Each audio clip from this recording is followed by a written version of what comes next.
ആലപ്പുഴ കായംകുളത്ത് ഓടിക്കൊണ്ടിരുന്ന ബസ്സിന് KSRTC ബസ്സിന് തീപിടിച്ചിരുന്നു. ആ ബസ് പൂർണ്ണമായും കത്തിനശിച്ചു. സമയോചിതമായ ഡ്രൈവറുടെ ഇടപെടലാണ് വലിയ ദുരന്തം ഒഴിവായത്. തീ കണ്ട് ബസ് നിർത്തി യാത്രക്കാരെ ഇറക്കുകയായിരുന്നു. ബസിന്റെ ഡീസൽ ടാങ്ക് ചോർന്നതാണ് അപകട കാരണം എന്നാണ് സംശയിക്കുന്നത്. കായംകുളത്തു നിന്നും അതായത് കരുനാഗപ്പള്ളിയിൽ നിന്നും തോപ്പുംപടിയിലേക്ക് പോയ ഫാസ്റ്റ് പാസഞ്ചറിനാണ് തീപിടിച്ചത്. ഓട്ടത്തിനിടയിൽ തീപിടിക്കുകയായിരുന്നു.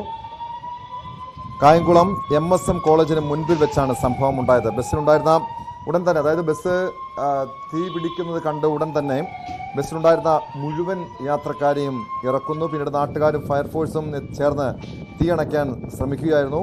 നിലവിൽ ബസ്സിൻ്റെ ഡീസൽ ടാങ്ക് ചോർന്നതാണ് അപകട കാരണം എന്നാണ് സംശയിക്കുന്നത്. മറ്റ് ബസ്സിൻ്റെ കാലപ്പഴക്കമോ എന്തെങ്കിലും ഈ തീപിടുത്തത്തിന് കാരണമായോ തുടങ്ങിയ കാര്യങ്ങളും പരിശോധിക്കേണ്ട വിഷയമാണ്. എന്തായാലും വലിയൊരു ദുരന്തം ഒഴിവായത് ഈ ബസ് ഡ്രൈവറുടെ വലിയ സംയോജിതമായ ഇടപെടലാണ്. നിരവധി യാത്രക്കാർ ആ സമയം ബസ്സിലുണ്ടായിരുന്നു. ശരണ്യ സ്നേഹജൻ ചേരുന്നുണ്ട് വിവരങ്ങളുമായി. ശരണ്യ, എപ്പോഴാണ് ഈ തീപിടുത്തം ഉണ്ടായത്? ഇത് ഈ ഡ്രൈവറുടെ ഒരു സംയോജിതമായ ഇടപെടലാണ് വലിയ ദുരന്തം ഒഴിവാക്കാൻ കാരണമെന്ന് പറയുന്നുണ്ട്. ഈ ബസ്സിൻ്റെ എന്തെങ്കിലും തകരാറാണോ ഈ രീതിയിൽ തീപിടുത്തത്തിന് കാരണമായത്?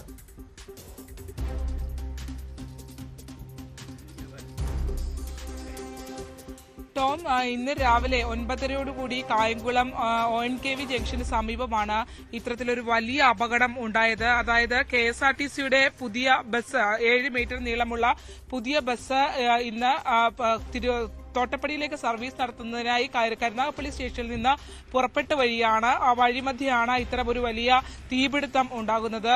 ടോം നേരത്തെ സൂചിപ്പിച്ചത് ശരിയാണ്. അതായത് ആ ബസ് ജീവനക്കാരുടെ സംയോജിതമായ ഒരു ഇടപെടലാണ് വലിയൊരു അപകടത്തിൽ നിന്നും ജനങ്ങളെ, ആ യാത്രക്കാരെ രക്ഷിച്ചത് എന്ന് തന്നെ നമുക്ക് പറയാം.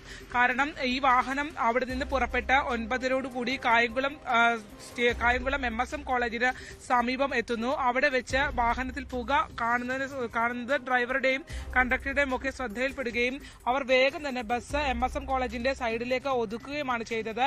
അവിടെ ഒതുക്കി മൊത്തം ആളുകളെയും പുറത്തിറക്കി. ഒരാൾക്ക് പോലും ഒരു പോറൽ പോലും ഏറ്റില്ല എന്നുള്ളതാണ് ഏറ്റവും ആശ്വാസകരമായ കാര്യം. മുഴുവൻ പേരെയും പുറത്തിറക്കിയ ശേഷം പുക കൂടുതലാവുകയും ബസ് പെട്ടെന്ന് തന്നെ കത്തി പിടിക്കുകയുമായിരുന്നു. തുടർന്ന് ആ ബസ് പൂർണ്ണമായും കത്തി നശിക്കുന്ന ഒരു സാഹചര്യത്തിലേക്ക് എത്തിയിട്ടുണ്ട്. ഷോർട്ട് സർക്യൂട്ട് ആവും ഇത്തരത്തിലൊരു പ്രശ്നത്തിലേക്ക് നയിച്ചത് എന്നുള്ള കാര്യമാണ് ഗതാഗത മന്ത്രി അടക്കം സൂചിപ്പിക്കുന്നത്. മാത്രമല്ല അതിന്റെ സർവീസ് കൃത്യമായി സർവീസ് നടന്നിട്ടുണ്ടോ എന്നുള്ള കാര്യവും ഒക്കെ പരിശോധിക്കുമെന്ന് അദ്ദേഹം വ്യക്തമാക്കിയിട്ടുണ്ട്. രാവിലത്തെ ഈ സമയമായതുകൊണ്ട് തന്നെ നല്ല തിരക്ക് ബസ്സിൽ അനുഭവപ്പെട്ടിരുന്നു. ആദ്യഘട്ടത്തിൽ ഇത് തിരുവനന്തപുരത്ത് ഓടിയ ബസ്സാണ്, തിരുവനന്തപുരത്ത് സർവീസ് നടത്തിക്കൊണ്ടിരുന്ന ബസ്സാണ്. പിന്നീട് അത് കരുനാഗപ്പള്ളി ബസ് പരിധിയിലേക്ക് സ്റ്റാൻഡിലേക്ക് നൽകുകയായിരുന്നു. അവിടെ നിന്ന് കരുനാഗപ്പള്ളി തോട്ടപ്പള്ളി സർവീസ് നടത്തിക്കൊണ്ടിരുന്ന വാഹനമാണ്. നമുക്കറിയാം, സാധാരണ ബസ്സിൽ നിന്ന് വ്യത്യസ്തമായി 7 മീറ്റർ നീളമുള്ള ബസ്സാണ്. വെസ്റ്റ് ബ്ലൂ എന്നാണ് അതിന്റെ പേര്. ആ പ്രത്യേക ബസ് തന്നെയാണ് ഇന്ന് തീ പിടിച്ചിട്ടുള്ളത്.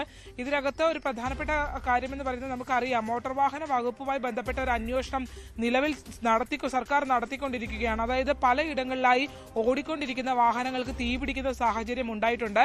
അതുകൊണ്ട് തന്നെ ആ വിഷയത്തിനകത്ത് ഒരു എക്സ്പെർട്ട് ടീമിനെ വെച്ചുകൊണ്ട് ഒരു പരിശോധന മോട്ടോർ വാഹന വകുപ്പ് നടത്തിക്കൊണ്ടിരിക്കുന്നതിനിടയിലാണ് ഇപ്പോൾ അങ്ങനെ ഒരു സമാനമായ സംഭവം കായംകുളത്തും ഉണ്ടായിട്ടുള്ളത്. എന്തായാലും ആ ഒരു ടീം തന്നെ വന്ന് ഇവിടെ പരിശോധന നടത്തും എന്നുള്ള കാര്യമാണ്. സ്വകാര്യ വാഹനങ്ങൾ, കാറുകളൊക്കെയാണ് ഈ രീതിയിൽ തീ പിടിക്കുന്നതായിട്ടുള്ള വാർത്തകളൊക്കെ ഈ സമീപ ദിവസങ്ങളിൽ പുറത്തു വന്നത്. പക്ഷേ ഒരു KSRTC ബസ്സിന് തീ പിടിച്ച സംഭവം ഈ സമീപകാലത്ത് ആദ്യമായിരിക്കാം. ഇതിന്റെ ഈ എത്രത്തോളം ഗൗരവത്തോടു കൂടിയാണ് മോട്ടോർ വാഹന വകുപ്പും KSRTCയും ഈ സംഭവത്തെ കാണുന്നത്? കാരണം ഇത് യാത്രക്കാരുടെ ഒരു നിരവധി യാത്രക്കാർ ഉള്ള സമയത്താണ് ഈ സംഭവം ഉണ്ടായത്.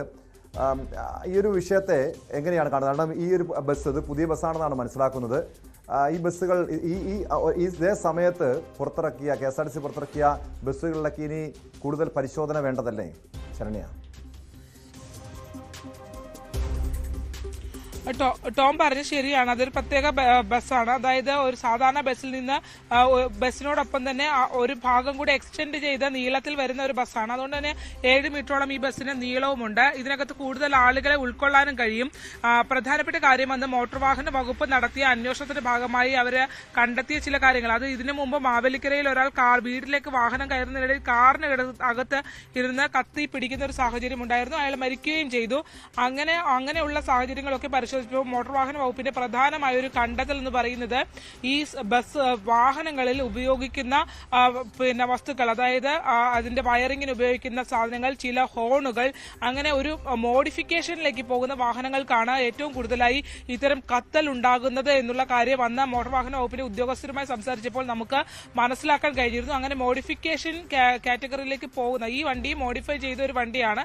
അതുകൊണ്ട് തന്നെ അങ്ങനെ ആ മോഡിഫിക്കേഷനിൽ വന്നിട്ടുള്ള പ്രശ്നമാണോ എന്നുള്ള കാര്യമൊക്കെ ഇനി അതൊക്കെ വിദഗ്ധരാണ് എന്തായാലും പറയേണ്ടത്. ഇത് നമ്മളോട് അന്ന് അവർ പങ്കുവെച്ച വിവരങ്ങൾ വെച്ച് നമ്മൾ പറഞ്ഞു എന്നേ ഉള്ളൂ. അത്തരം സൂചനകളൊക്കെ ഇതിനകത്ത് നിലനിൽക്കുന്നുണ്ട്. കാരണം ഒരു ഹോൺ ആണെങ്കിൽ പോലും, അല്ലെങ്കിൽ ഒരു വയറിംഗ്, അതിനകത്ത് നമ്മൾ അഡീഷണൽ ഫിറ്റിംഗ്സ് നമ്മൾ കൊടുക്കുമ്പോൾ അതിന്റെ ക്വാളിറ്റി അത് വളരെ പ്രധാനപ്പെട്ടതാണ്. അത്തരം ക്വാളിറ്റി ഇല്ലാത്ത സാധനങ്ങൾ ഉപയോഗിച്ച്, അതായത് കമ്പനി നൽകുന്ന സാധനങ്ങൾക്ക് അപ്പുറത്തേക്ക് നമ്മൾ ഒരു അഡീഷണൽ ഫിറ്റിംഗ്സ് കൊടുക്കുമ്പോൾ അത് അത്തരം ഒരു ബ്രാൻഡ് അല്ലെങ്കിൽ കമ്പനി ഉപയോഗിക്കുന്ന സാധനത്തോട് അത്തരം ക്വാളിറ്റി ഇല്ലെങ്കിൽ സ്വാഭാവികമായും ഇങ്ങനെ ഒരു കത്തൽ ഉണ്ടാവാൻ സാധ്യതയുണ്ട് എന്നുള്ളതാണ്. അതാണ് കണ്ണൂരും അതുപോലെ തന്നെ മറ്റിടങ്ങളിലുമൊക്കെ വാഹനത്തിലിരുന്ന് വാഹനം ഓടുന്ന അവസ്ഥയിൽ തന്നെ തീ പിടിക്കുന്ന സാഹചര്യം പലയിടത്തും ഉണ്ടായിട്ടുണ്ട്. അതുകൊണ്ട് ഇത് അങ്ങനെ എന്തെങ്കിലും ഈ മോഡിഫിക്കേഷന്റെ ഭാഗമായി എന്തെങ്കിലും പാളിച്ചകൾ ഉണ്ടോ എന്നുള്ള കാര്യമൊക്കെ പരിശോധിക്കേണ്ടതുണ്ട്. എക്സ്പെർട്ട് ടീം തന്നെ ഇതും പരിശോധിക്കുമെന്നാണ് നമുക്ക് കരുതാൻ കഴിയുന്നത്. അത് സാധാരണ ജനങ്ങൾക്കും അത്തരം ഒരു അവയർനെസ് ഉണ്ടാവാൻ നല്ലതാണ്. കാരണം സ്വകാര്യ വാഹനങ്ങളിലാണ് ഈ രീതിയിൽ ഓൾട്ടറേഷനൊക്കെ നടത്തുന്നത്, കൂടുതലായി ചില പാർട്സുകളൊക്കെ വെച്ച് പിടിപ്പിക്കുന്നത്. പക്ഷേ ഈ KSRTC ബസ്സിൽ അത് നിർമ്മിച്ചു നൽകുന്ന അതേ രീതിയിൽ തന്നെയാണ് അത് പിന്നീട് നിരത്തിലേക്ക് ഇറങ്ങുന്നതും. ഈ നിർമ്മാണത്തിൽ ഏതെങ്കിലും അപാകത, ഒരു തീപിടുത്തത്തിന് ആയിട്ടുള്ള എന്തെങ്കിലും വിലയിരുത്തലുണ്ടോ, നിരീക്ഷണമുണ്ടോ? നിലവിൽ പ്രാഥമികമായുള്ള പരിശോധനയിൽ എന്താണ് മനസ്സിലാക്കേണ്ടത്?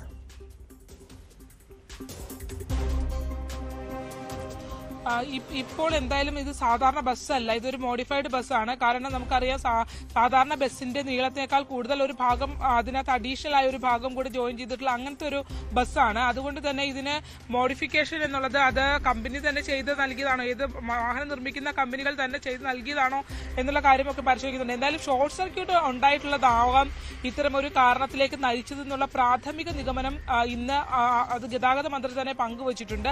അങ്ങനെയാണെങ്കിൽ ഈ ഷോർട്ട് സർക്യൂട്ട് മോഡിഫിക്കേഷന്റെ ഭാഗമായി ഉണ്ടായ പ്രശ്നങ്ങളിൽ ഉണ്ടായ ഷോർട്ട് സർക്യൂട്ട് ആണോ എന്നൊക്കെ ഇനി പരിശോധിക്കേണ്ടതുണ്ട്. എന്തായാലും അതിനൊരു എക്സ്പെർട്ട് ടീം മോട്ടോർ വാഹന വകുപ്പിന്റെ കീഴിലുണ്ട്. വിവിധ വിഷയത്തിൽ ഗവേഷണം നടത്തുന്ന ഉദ്യോഗസ്ഥർ ഉൾപ്പെടെയുള്ള ഒരു ടീമുണ്ട്. മോട്ടോർ വെഹിക്കിൾ ഇൻസ്പെക്ടർമാർ ഉൾപ്പെടെയുള്ള ഒരു ടീമുണ്ട്. അവരെന്തായാലും ഇത് പരിശോധിക്കുമെന്നുള്ളതാണ്.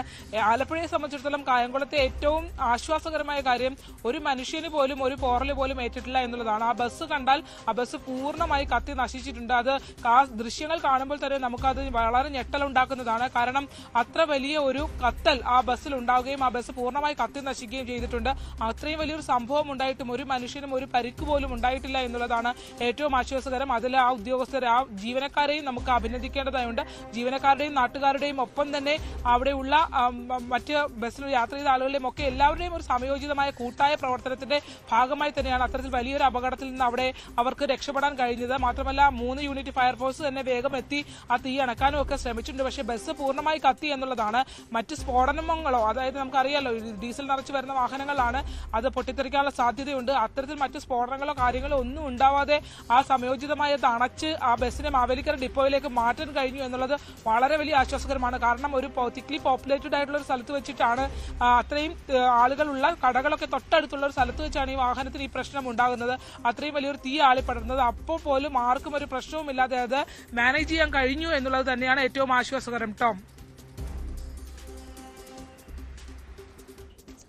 വളരെയധികം നന്ദി. ശരണ്യ സ്നേഹജനാണ് വിവരങ്ങൾ നൽകിയത്. ശരണ്യ സൂചിപ്പിച്ചതുപോലെ ആശ്വാസകരമായിട്ടുള്ള കാര്യം, യാതൊരു അപകടവും യാത്രക്കാർക്കൊന്നും സംഭവിച്ചില്ല എന്നതാണ്. യഥാർത്ഥത്തിൽ ഡ്രൈവറുടെയും ബസ്സിലെ ജീവനക്കാരുടെയും സംയോജിതമായ ഇടപെടൽ കൊണ്ടാണ് വലിയ ദുരന്തം ഒഴിവായത്. Spot live